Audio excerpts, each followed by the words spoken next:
सख्त कार्रवाई होनी चाहिए उनके ऊपर। ऐसी कार्रवाई होनी चाहिए कि 2 के आतंकवादी भारत सरकार को चैलेंज करके चले गए।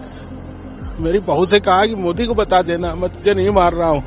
सरकार को ऐसी कार्रवाई करनी चाहिए कि वो 7 पुस्तक तक भूल जाए किसी को मारना।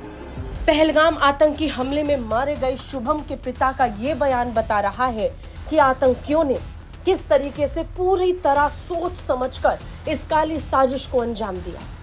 कश्मीर के पहलगाम में आतंकी हमले में शुभम द्विवेदी का शव जब लखनऊ पहुंचा तो उसके बाद उसके पिता मीडिया के सामने आके स्पष्ट तौर पर बताया कि आतंकियों के साथ उनकी बहू का सामना किस तरह हुआ। सख्त कार्रवाई होनी चाहिए उनके ऊपर। ऐसी कार्रवाई होनी चाहिए कि 2 के आतंकवादी भारत सरकार को चैलेंज करके चले गए। मेरी बहू से कहा कि मोदी को बता देना, मैं तुझे नहीं मार रहा हूँ। सरकार को ऐसी कार्रवाई करनी चाहिए कि वो 7 पुस्तक तक भूल जाए किसी को मारना। जिस बीच शुभम का शव उनके घर पहुंचा, घर पर मातम चीख पुकार मच गया। हर आंख नम थी, हर दिल दुख से भरा हुआ था।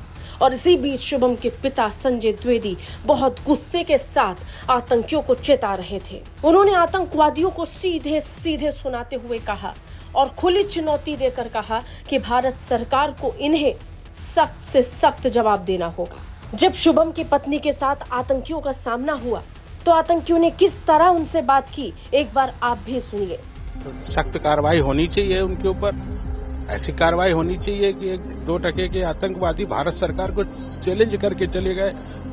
मेरी बहू से कहा कि मोदी को बता देना, मैं तुझे नहीं मार रहा हूँ। सरकार को ऐसी कार्रवाई करनी चाहिए कि वो 7 पुस्तक तक भूल जाए किसी को मारना।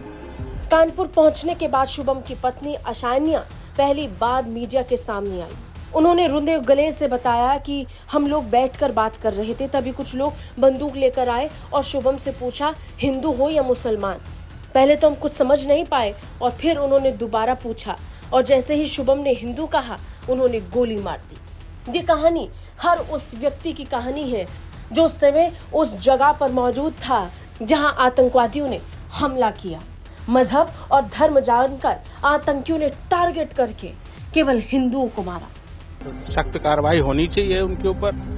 ऐसी कार्रवाई होनी चाहिए कि 2 के आतंकवादी भारत सरकार को चैलेंज करके चले गए। मेरी बहू से कहा कि मोदी को बता देना, मैं तुझे नहीं मार रहा हूँ। सरकार को ऐसी कार्रवाई करनी चाहिए कि वो 7 पुस्तक तक भूल जाए किसी को मारना। ब्यूरो रिपोर्ट, भारत तक।